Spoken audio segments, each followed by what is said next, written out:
welcome back. Mark Bertoli joining us from Abbott Wealth Financial. It's great to have you back on the show, Mark. Thank you. Yeah, how are things in your world today? It's great. Good. Big topic, big current events topic that's come up, of course, is watching oil fall. It's been happening for the last couple of weeks. We're down to a low that we haven't seen since 2012. Yeah. Let's talk about that. Okay, well, oil this morning was at 80.58. It's at 81.90. Very interesting. Oil is a tax on the economy. So it can be very good for some aspects of the economy and not so good for others. So we're an exporter of oil, producer of oil. For Canada, in the short term, this may not be a great thing. Oil is quite cyclical as well. If you look at a graph, it does move quite a bit. But one thing that people don't realize is that when the price of oil goes down and the price of energy goes down, consumers have more money to spend. So you will see that consumers in the US have more dollars in their pockets, which causes more manufacturing, which causes retail sales to go up, which causes all these different side effects. When that happens, you get more activity in the economy, and what do you need? More oil. So it is very, there is a cycle to it. And, you know, one of the things, though, is that it affects the Canadian dollar. Our Canadian dollar is down. I just had some clients in this morning from heading to Palm Desert. They don't like it. But a low Canadian dollar makes manufacturing in Canada very competitive globally. So for manufacturing companies, your energy costs are lower, your product is more competitive. So very cyclical, but for both the American and the Canadian economies, really. Right.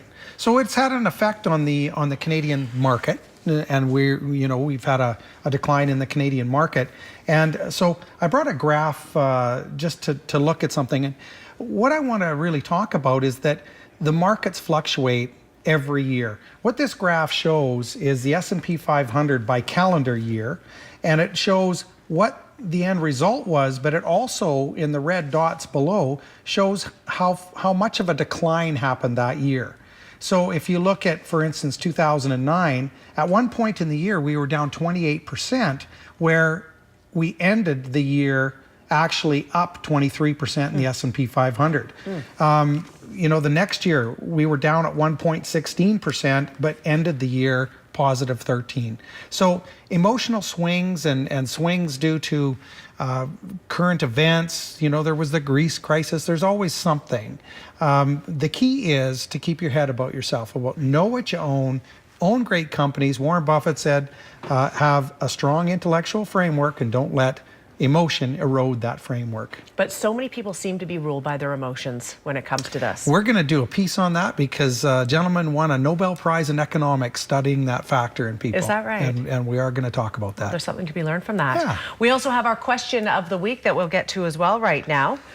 Here it is. We'll put it on the screen. I've always been told not to have all of my eggs in one basket. Is this, Mark, still good advice?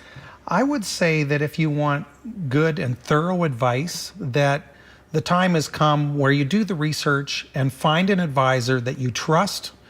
Do background, talk to other people that have dealt with that advisor. Be very much like if you had a sore elbow, you went to one doctor and he prescribed you this, and then your knee was sore and you went to a different one and neither doctor knew what the other one was prescribing you. So as you put together a life plan for a client and an income plan for their retirement, it's great. And how you invest the money is also very relevant to the size of the asset. So not knowing the whole story is like only telling your doctor or going to your doctor and say, guess what's wrong with me? I'm not going to give you the symptoms.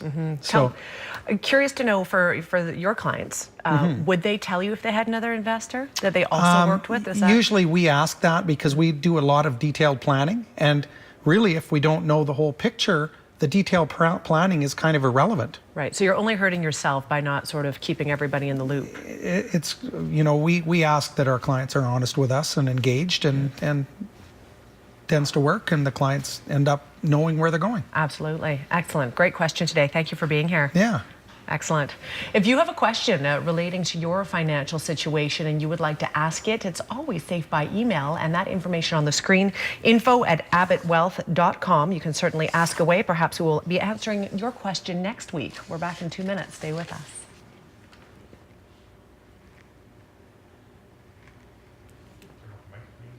What you think that I can do for you?